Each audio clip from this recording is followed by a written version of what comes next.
જય હિન્દ વિદ્યાર્થીઓ, હું છું પાયલબેન યાજ્ઞિક ફ્રોમ સારસ્વત સ્કૂલ રાતા વાપી અને આજે આપણે રસાયણ વિજ્ઞાનના ચેપ્ટર નંબર 3ના પાર્ટ 1નો અભ્યાસ કરીશું. ચલો તો ચેપ્ટર સ્ટાર્ટ કરીએ. ચેપ્ટર નંબર 3 અને એનું નામ છે તત્વોનું વર્ગીકરણ અને ગુણધર્મમાં આવર્તિતા.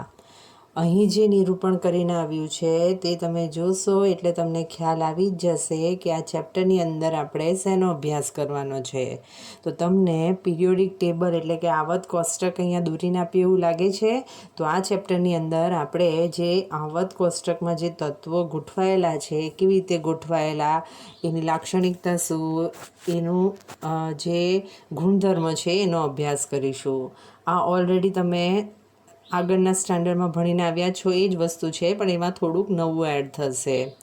ચલો તો ચેપ્ટર સ્ટાર્ટ કરીએ તે પહેલાં જે બોર્ડની ગાઈડલાઇન છે એ પ્રમાણે આ ચેપ્ટર ટોટલ 6 માર્ક્સનું છે. કેવી રીતે 6 માર્ક્સ થયા છે તે જુઓ. તો જે ઓબ્જેક્ટિવ ટાઈપનો ક્વેશ્ચન છે એ 1 છે, 2 માર્ક્સનો જે સેક્શન હોય એમાં 1 ક્વેશ્ચન છે અને જે 3 માર્કનું સેક્શન હોય એમાંથી 1 ક્વેશ્ચન છે, એટલે ટોટલ 6 માર્ક્સ થઈ ગયા. ઓલરેડી આપણે રસાયણ વિજ્ઞાન ભણવાની શરૂઆત કરી ત્યારે જુદા જુદા રસાયણોનું આપણા ડેલી જીવનમાં શું મહત્ત્વ છે તે આપણે જોઈ ગયા છે. તો એની જ અંદર પિરિયોડિક ટેબલ કેમ બહુ જ અગત્યનું છે ભણવું, તો તે જુઓ સ્ટાર્ટિંગમાં. તો જે આવર્ત કોષ્ટક છે એ રસાયણ વિજ્ઞાનના જે સિદ્ધાંત અને વ્યવહાર છે એ બંને માટે તાર્કિક રીતે સૌથી અગત્યની સંકલ્પના છે. ઉપરાંત તે રાસાયણિક તત્વો એ વસ્તુઓનું યાદચ્છિક ગુમછું નથી, પરંતુ તેના બદલે વર્ગમાં એક સાથે ગોઠવાયેલા અને વલણોને પ્રદર્શિત કરનારા છે એવા સત્યને નોંધપાત્ર રીતે નિર્દેશિત કરનારું છે. અને કોઈ પણ વ્યક્તિને આવર્ત કોષ્ટક અંગેની જાગૃતિ કેમ અથવા તો એનું નોલેજ કેમ હોવું જોઈએ, તો જુઓ, આવર્ત કોષ્ટક અંગેની જાગૃતિ એવી વ્યક્તિ માટે જરૂરી છે કે જે વિશ્વના પ્રશ્નોના ઉકેલ ઈચ્છે છે અને આવર્ત કોષ્ટક રસાયણ વિજ્ઞાનના પાયાના એકમ એવા રાસાયણિક તત્વોથી કેવી રીતે બન્યું છે તે જોવા માંગે. ખ્યાલ આવી ગયો? શેનો અભ્યાસ કરશું આપણે?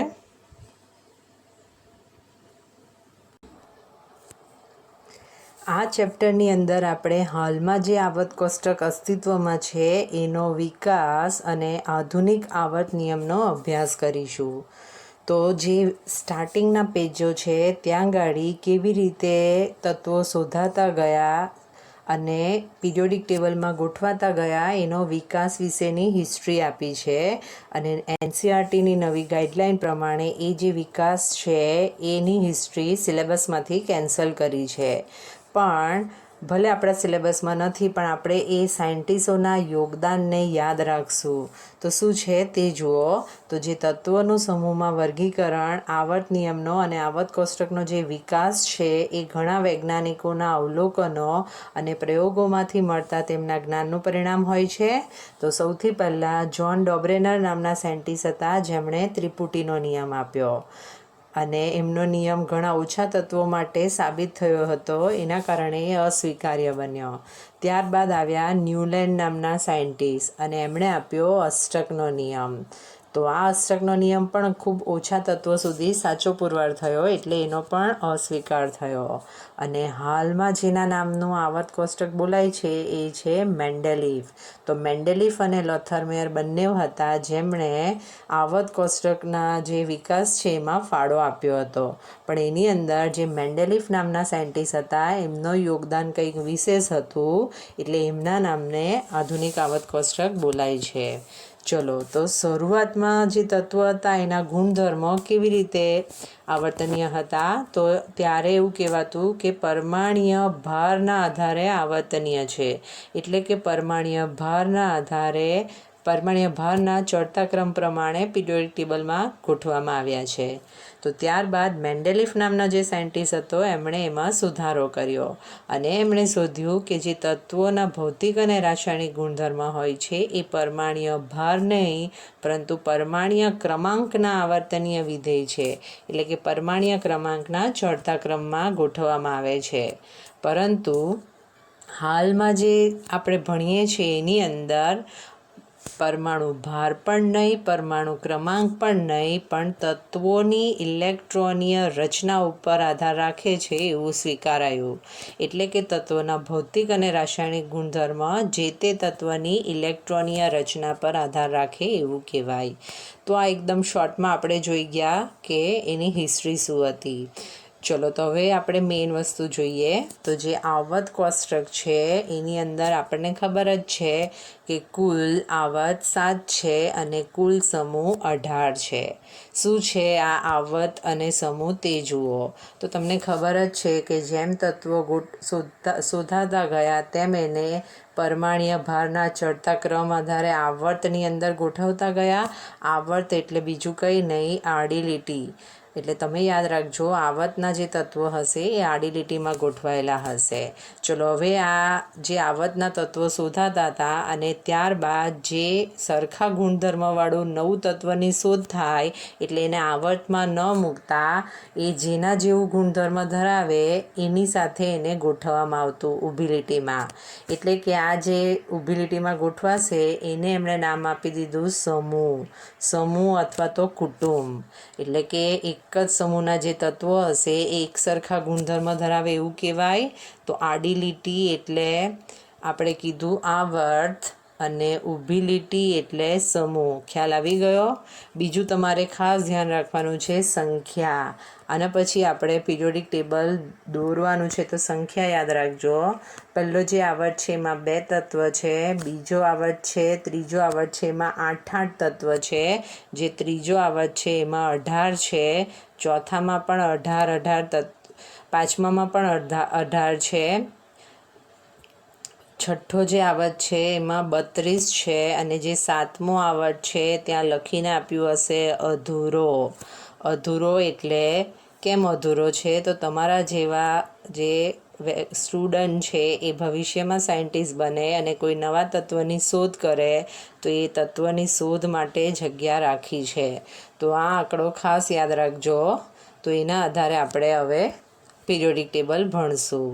જુઓ તો આ જ્યાં તમારી ટેક્સ્ટબુકમાં લખીને આપ્યું એ ખાસ હાઇલાઇટ કરજો. આવર્ત અને સમૂહની સંખ્યા અને જે તે આવર્તની અંદર કેટલા તત્વો આવેલા છે. ચલો તો અહીં મેં તમને આવર્ત કોષ્ટક દોરીને આપ્યું છે. તો દરેક સ્ટુડન્ટે એમની નોટમાં આવર્ત કોષ્ટક દોરવાનું છે. કેમ આવર્ત કોષ્ટક દોરવાનું? તો તમે કેમેસ્ટ્રી એટલે કે રસાયણ વિજ્ઞાન ભણતા હો તો એની અંદર કયું તત્વ આવર્ત કોષ્ટકમાં કઈ જગ્યાએ કયા ખાનામાં કેવી રીતે ગોઠવાયેલું છે એનું નોલેજ જો ના હોય તો તમે રસાયણ વિજ્ઞાન ભણ્યા એવું કહેવાય જ નહીં. તો સૌથી પહેલાં પિરિયોડિક ટેબલ કેવી રીતે બનાવું છું તે જોઈ લો, પછી તમારે દોરવાનું છે. તો સૌથી પહેલાં આ રીતે તમારે એક બોક્સ તૈયાર કરવાનું છે.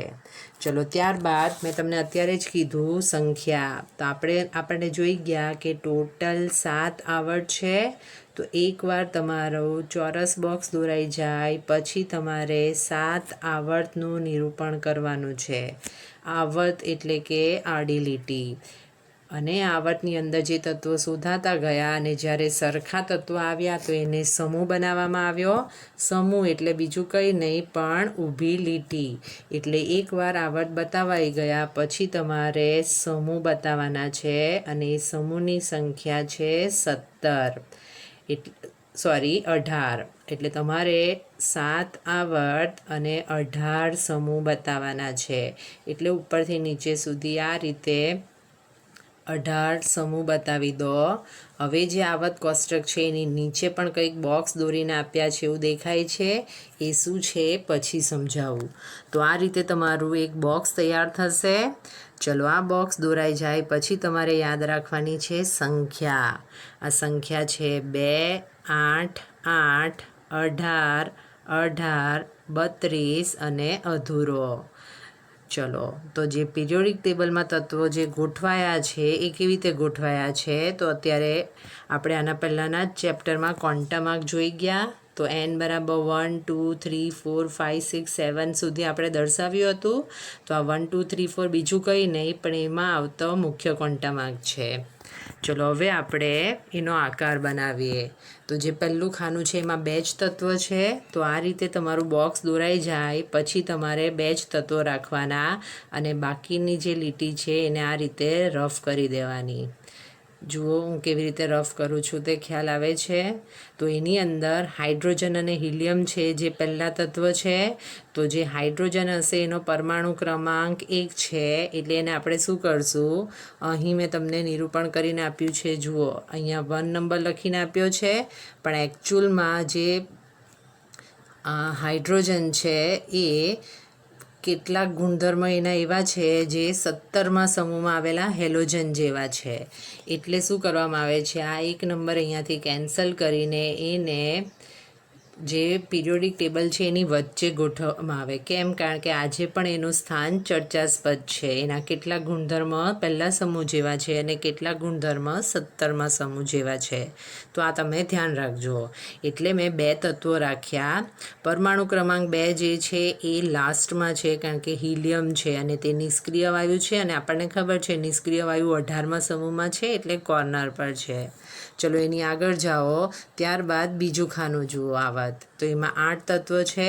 તો 8 તત્વો કેવી રીતે ગોઠવાયેલા છે, તો જે ગુણધર્મ છે એમાં જે સ્ટાર્ટિંગના 2 તત્વ છે એના ગુણધર્મ જે છે એ આ રીતના જે એસ વિભાગ તમે પાછળથી થિયરી જોશો એને આધારિત ગુણધર્મ છે. એટલે 3 અને 4 નંબર અહીંયા જે નિરૂપણ કરીને આપ્યું છે એ 2 તત્વો આ રીતે બતાવવાના. તે સિવાય 8 પૂરા કરવા માટે 6 તત્વો બાકી રહ્યા. એટલે કે પરમાણુ ક્રમાંક 5થી પરમાણુ ક્રમાંક જે 10 છે ત્યાં સુધીના તત્વો અહીંયા આવશે. એવું જ એના પછીના તત્વોમાં પણ થશે. એમાં પણ 8 તત્વ છે એટલે આપણે શું કરશું, એ સિવાયના જે વચ્ચેના તત્વોની જે લીટી છે એને આ રીતે રફ કરી નાખશું. તો આ જે રીતે તમે રફ કરતા રહેશો તો આ રીતનો તમારા પિરિયોડિક ટેબલનો આકાર બનશે. ખ્યાલ આવી ગયો? મેં આખું ટેબલ દોરીને પિરિયોડિક ટેબલનો આકાર કેવી રીતે બનાવ્યો. તો આ થઈ ગયા તમારા પિરિયોડિક ટેબલનો આકાર. હવે આ રીતના બોક્સનું નિરૂપણ થઈ ગયું. પછી પિરિયોડિક ટેબલમાં તત્વો કેવી રીતે ગોઠવવામાં આવ્યા છે અને અહીં મેં જે કેટલુંક ટેબલ નીચે ડ્રો કરીને આપ્યું છે એ શું છે તે હવે જોઈએ. તો તમારી નોટમાં જ્યારે તમે દોરો તો પિરિયોડિક ટેબલ બનાવો ત્યારે ધ્યાન રાખજો કે નીચે થોડી જગ્યા છોડવાની છે. અહીં જે ઉપરનો પાર્ટ છે ત્યાં પણ થોડી વધારે જગ્યા રાખજો કારણ કે ત્યાં પણ કંઈક લખવાનું આવશે. એ આગળની થિયરી આવશે ત્યારે આપણે જોઈશું. ચલો તો હવે જોઈએ પરમાણુ ક્રમાંકના આધારે કેવી રીતે ગોઠવાયેલા.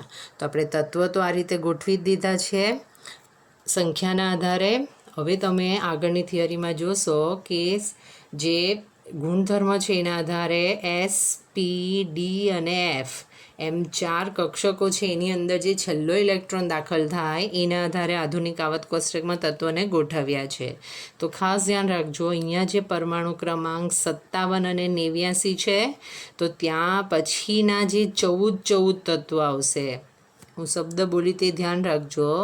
57 પછીના 14 તત્વ અને 89 પછીના જે 14 તત્વ છે એનો છેલ્લો ઇલેક્ટ્રોન F કક્ષકમાં દાખલ થતો હોવાથી અહીં મિડલમાં તમે જોશો કે D વિભાગ આવશે, અહીં P વિભાગ આવશે, આ S વિભાગ છે. આગળની થિયરીમાં આપણે જોઈશું.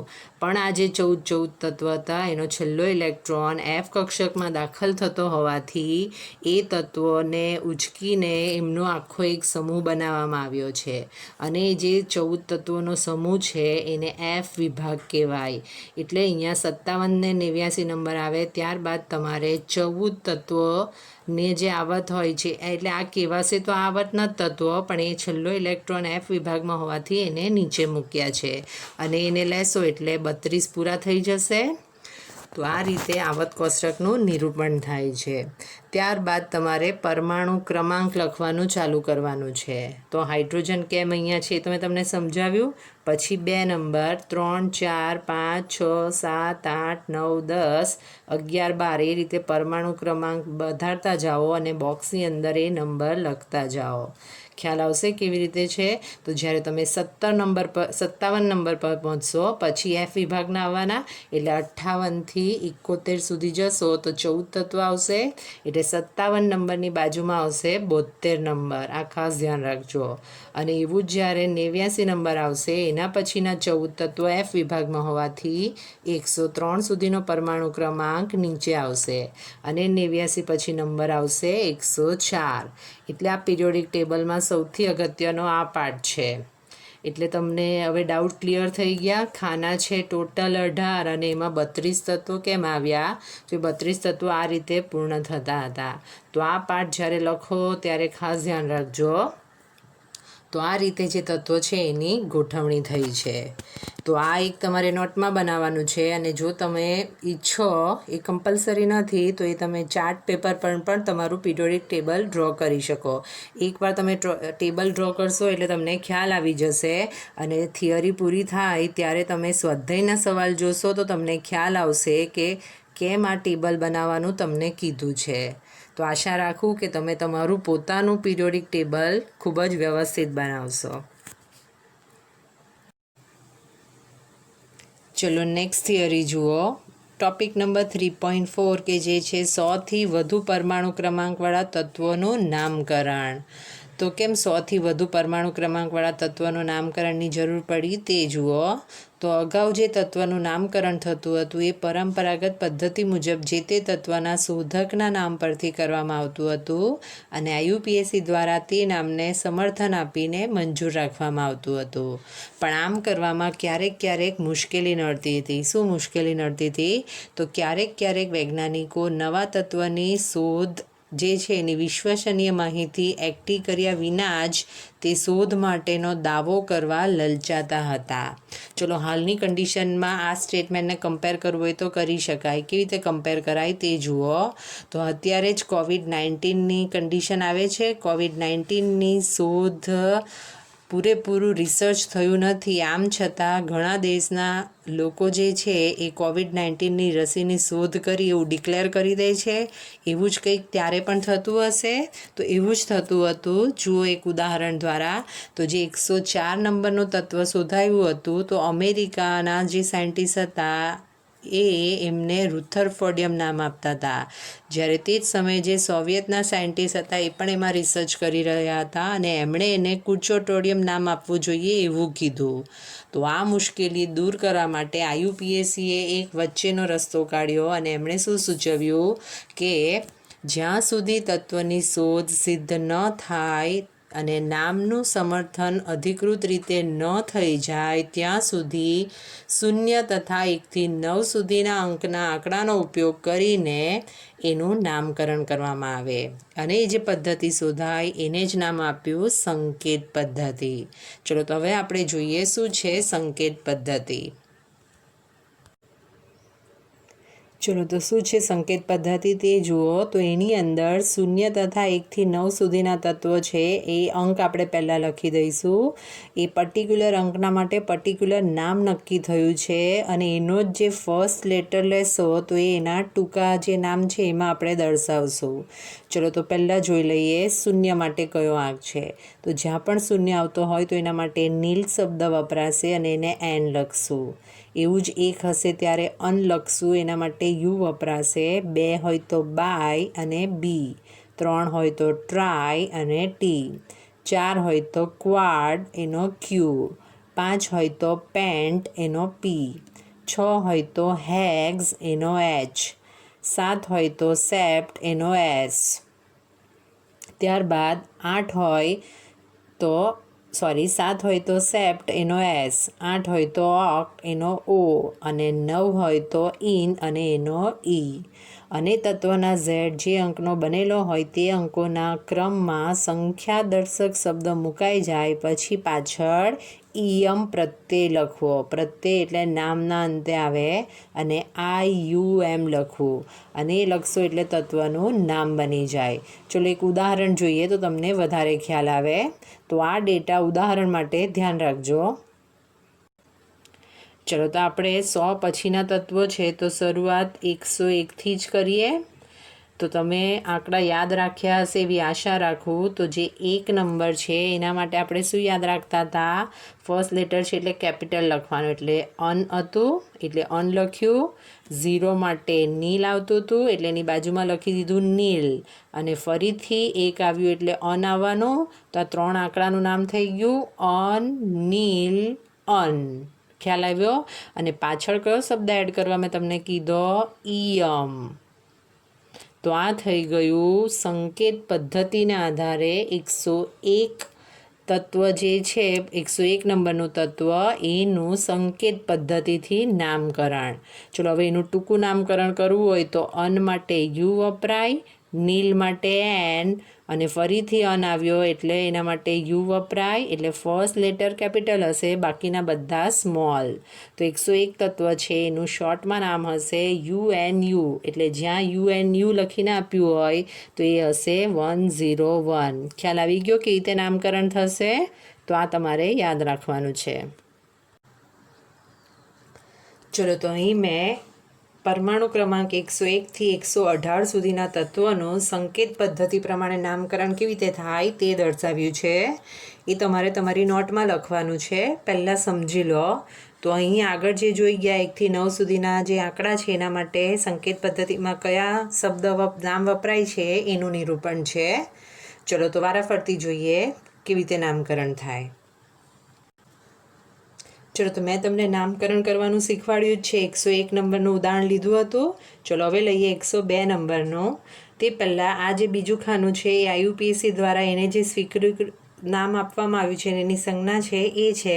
પણ એકવાર પહેલાં સંકેત પદ્ધતિ પ્રમાણે નામકરણ જોઈ લઈએ, પછી આપણે એ ડિટેલ જોઈશું. તો જુઓ 102 નંબર. 102 નંબર આવ્યું એટલે એક આંકડો આવ્યો, એક માટે વપરાય અન. એના પછી 0 આવ્યો એટલે નીલ, અને પછી 2 આવ્યું એટલે બાય આવે, એટલે અનનીલ બાય. 102નું નામ થયું અને નામના અંતે શું લખવાનું છે? ઈયમ. 2 વાર આઈ આવ્યું એટલે આપણે એને સિંગલ આઈ કર્યું. એટલે જ્યારે પરમાણુ ક્રમાંક 102 હશે તો એનું સંકેત પદ્ધતિ પ્રમાણે નામ થશે અનનીલ બાય ઈયમ, અને એને શોર્ટમાં લખાય UNB. ખ્યાલ આવી ગયો કે રીતે નામ લખ્યું? ચલો આગળ જાઓ. 103. ચલો 1 નંબર છે એટલે અન, 0 છે એટલે નીલ, 3 છે એટલે ટ્રાય, અને પાછળ યમ લખવાનું એટલે એનું નામ શું થઈ જશે? અનનીલ ટ્રિયમ, અને એને શોર્ટમાં શું લખાય? UNT. હજુ આગળ જાઓ. પરમાણુ ક્રમાંક 104. 1 આવ્યો એટલે અન, 0 આવ્યો એટલે નીલ, 4 આવ્યો એટલે ક્વાડ કહેવાય છે, આપણે આગળ જોઈ જ ગયા છે, અને પાછળ ઈયમ લખવાનું. એટલે 104 નંબર જે છે એનું સંકેત પદ્ધતિ પ્રમાણે નામ થાય અનનીલ ક્વાડિયમ, અને એને શોર્ટમાં લખાય UNQ. ચલો હજુ આગળ જાઓ. 105. 1 આવ્યું એટલે અન, 0 આવ્યું એટલે નીલ, 5 આવ્યું એટલે પેન્ટ, અને પાછળ ઈયમ. એટલે એનું સંકેત પદ્ધતિ પ્રમાણે નામ થશે અનનીલ પેન્ટિયમ, અને એને શોર્ટમાં લખાશે UNP. તો ખ્યાલ આવી જશે કેવી રીતે નામકરણ થાય. તો આ રીતે તમારે જે આ નામકરણ આપ્યા છે 118 સુધીના જાતે બનાવવાના છે, અને એની જે સંજ્ઞા લખીને આપી છે એ લખવાની છે. અને એકદમ ઇઝી છે, તમને આવડે એવું જ છે, અને તમારી પીડીએફમાં એનું નિરૂપણ કરીને દર્શાવ્યું જ છે. ચલો તો તમને 118 સુધીના તત્વોના નામ કેવી રીતે બનાવવાના એ મેં શીખવાડી દીધા. ચલો હવે બીજું ખાનું જુઓ. આઈયુપીએસસી દ્વારા સ્વીકૃત કરેલું એનું નામ છે અને એની સંજ્ઞા છે, તો એ તમારે યાદ રાખવી પડશે. એમાં ઘણા તત્વો એવા હશે જેનું સંકેત પદ્ધતિ પ્રમાણે સંજ્ઞા દ્વારા નિરૂપણ થઈ ગયું છે, પણ આઈયુપીએસસી દ્વારા એને સ્વીકૃત નામ નથી આપવામાં આવ્યું, તો ત્યાં આપણે ડેશ લખશું. ચલો શું છે તે જુઓ. તો જે પરમાણુ ક્રમાંક 101 છે એ જે સાયન્ટિસ્ટે શોધ્યું છે એના નામને બિરદાવવા માટે એને આપણે કહીશું મેન્ડેલિયમ, અને એને નામ આપશું સંજ્ઞા MD. ત્યારબાદ 102 જે છે નોબેલિયમ, તો NO. ત્યારબાદ 103 છે એને લોરેન્સિયમ કહીશું LR. ત્યારબાદ 104 છે રુથરફોર્ડિયમ, તો એને કહીશું RF. આ બધા નામ છે એ તમારે યાદ રાખવા પડશે. એના પછી 105 છે એ ડુબનિયમ એટલે કે DB. 106 એટલે સિર્બોગિયમ SG. 107 એટલે બોરિયમ એટલે BH. 108 એટલે હાસ્યમ એટલે HS. 109 એટલે મેટનેરિયમ એટલે MT, 110 એટલે ડમસ્ટાડસ્ટિયમ એટલે કે DS, 111 એટલે રોન્ટજેનિયમ RG, એના પછી 112 એટલે કોપરનિશિયમ એટલે કે CN. ત્યારબાદ જે 113 નંબરનું તત્વ છે એને IUPAC દ્વારા કોઈ નામ નથી આપવામાં આવ્યું એટલે ત્યાં સ્ટાર અને ડેશ કરશો. 114 નંબર છે એ ફ્લેરોવિયમ છે FL, અને જે 115 નંબર છે એને પણ કોઈ નામ નથી આપ્યું, અને 116 નંબરનું જે તત્વ છે એને નામ આપ્યું છે લિવરમોરિયમ અને એની સંજ્ઞા છે LV. તો આ જે તત્વો છે એ 101 પછીના તત્વો છે. ખ્યાલ આવી ગયો કેવી રીતે સંકેત પદ્ધતિથી નામકરણ કરાય? ચલો હવે તમને પીરિયોડિક ટેબલ પાછું દોરીને આપ્યું એવું લાગે છે? કેમ પાછું દોરીને આપ્યું? તો હવે આગળ જે આપણે પીરિયોડિક ટેબલ દોરવાનું શીખી ગયા હતા એની અંદર આપણે જે તત્વો જાણીએ છીએ એનું નિરૂપણ દર્શાવી દઈએ, કારણ કે પીરિયોડિક ટેબલ વિશે તમે ઘણી બધી ડિટેલ જાણી લીધી. તો એની અંદર 1 થી 30 સુધીના જે તત્વો છે તો ઓલરેડી મેં તમને રસાયણ વિજ્ઞાન ભણાવવાનું ચાલુ કર્યું ત્યારે આપણે દર્શાવ્યું હતું. અને આવત કોષ્ટકમાં જે સ્ટાર્ટિંગમાં પરમાણ્ય ક્રમાંકના ચડતા ક્રમના આધારે નંબર આપ્યા હતા એ નંબર કેવી રીતે અપાય અને જે 32 તત્વો હતા એમાં કેવી રીતે 32 થતા હતા એ મેં તમને શીખવાડી દીધું. તો હવે શું કરશું, આપણે 1 થી 30 સુધીના જે તત્વો છે એનું નિરૂપણ કરશું, અને આના પહેલાં જ આપણે 101 થી 118 સુધીના જે તત્વ છે એનું સંકેત પદ્ધતિ પ્રમાણે નામકરણ અને IUPAC એને કયા નામ આપ્યા છે તે નિરૂપણ જોઈ ગયા. તો એ પણ અંદર એડ કરી દઈશું, અને જે તત્વનું નામકરણ IUPAC દ્વારા સ્વીકૃત નથી થયું તો એને આપણે સંકેત પદ્ધતિ પ્રમાણે જે નામ આપ્યું છે એ લખી દઈશું. અને તમારી ટેક્સ્ટબુકમાં બાકીના તત્વોના નામ અને સંજ્ઞા પણ દોરીને આપ્યા છે, પણ અત્યારે એ લખતા નહીં. કેમ નહીં લખતા? કારણ કે જેમ જેમ થિયરીની શરૂઆત થશે અને તમે ભણતા રહેશો એ રીતે એને કેવી રીતે યાદ રાખવાના એ હું તમને શીખવાડતી રહીશ. તો અત્યારે આપણે જે શીખી ગયા છે એટલા જ તત્વોનું નિરૂપણ કરજો. અને તમે જે ચાર્ટ પેપરમાં અથવા તો બુકમાં બનાવો તો એ પીરિયોડિક ટેબલ 2 વર્ષ સુધી સાચવવાનું છે. કેમ? કારણ કે 11th અને 12th બંને વર્ષમાં જે અકાર્બનિક રસાયણ વિજ્ઞાન ભણશો તો એની અંદર અહીં જે S, P, D અને F વિભાગના તત્વો વિશે જોઈ જશો તો તે એક વિભાગ એક સેમેસ્ટરમાં તમારે ભણવાનો આવશે. તો ત્યારે આ પીરિયોડિક ટેબલનો ઉપયોગ આવશે, તો એનો આપણે ઉપયોગ કરીને થિયરી ભણશું. તો ખ્યાલ આવી ગયો તમારા હોમવર્કમાં શું કરવાનું છે? બીજી એક વસ્તુ ધ્યાન રાખજો કે તમે જે ચાર્ટ પેપર ઉપર જો પીરિયોડિક ટેબલ બનાવવાના હોય તો તમારું ચાર્ટ પેપર એટલું મોટું ના હોવું જોઈએ કે જ્યારે સ્કૂલમાં પીરિયોડિક ટેબલ લાવવા કહીએ તો તમને લાવવામાં પ્રોબ્લેમ થાય. એટલે નોર્મલી તમારા બુકની જે સાઇઝ હોય છે એ સાઇઝની અંદર જો તમે પીરિયોડિક ટેબલ બનાવશો તો વધુ સરળતા રહેશે. ચલો તો હવે આપણે જે થિયરી જોઈ ગયા એને આધારિત જે ક્વેશ્ચન છે તે જોઈએ. તો સૌથી પહેલાં આપણે જોઈશું કોયડો 3.1. એમાં પૂછ્યું છે કે 120 પરમાણુ ક્રમાંકવાળા તત્વના IUPAC નામ તથા એની સંજ્ઞા શું થાય તે દર્શાવો. તો આના પહેલાં જ આપણે એનું નિરૂપણ જોઈ ગયા છે, જોઈ લો કેવી રીતે થાય. તો પરમાણુ ક્રમાંક 120 માટે પૂછ્યું છે. ચલો એનું નામકરણ કરવા માટે આપણે સંકેત પદ્ધતિ જોઈ ગયા. શબ્દ આવ્યો વન માટે લખીએ છીએ અન. ચલો એના પછી આવે 2 નંબર. તો 2 નંબર માટે આપણે શું લખીએ છીએ? બાય લખીએ છીએ, એટલે અન બાય. અને પછી આવ્યો 0. તો 0 માટે શું લખાય છે? નીલ. એટલે કે 120 સુધીના જે આંકડા છે એમાં 1, 2, 0 માટે અન બાય નીલ લખાય. અને શું શીખવાડ્યું હતું? નામના અંતે શું લખી દેવાનું? ઈયમ. તો સંકેત પદ્ધતિ પ્રમાણે 120 જે પરમાણુ ક્રમાંકવાળું તત્વ છે એનું નામ શું થશે? અન બાય નીલિયમ. ખ્યાલ આવી ગયો? અને એનું શોર્ટમાં નિરૂપણ કરવું હોય તો કેવી રીતે થાય? તો ફર્સ્ટ લેટર લઈએ તો અનનો યુ, બાયનો બી અને નીલનો એન. એટલે શોર્ટમાં શું લખાશે 120 માટે? UBN. તો એ જ તમને અહીંયા નિરૂપણ કરીને આપ્યું છે. ખ્યાલ આવી ગયો કેવી રીતે સોલ્વ કર્યું? તો આ જ રીતે તમને કોઈ પણ 100 પછીના કોઈ બી તત્વોનું જો સંકેત પદ્ધતિથી નામકરણ કરવા કહે તો આ રીતે તમે કરી શકો.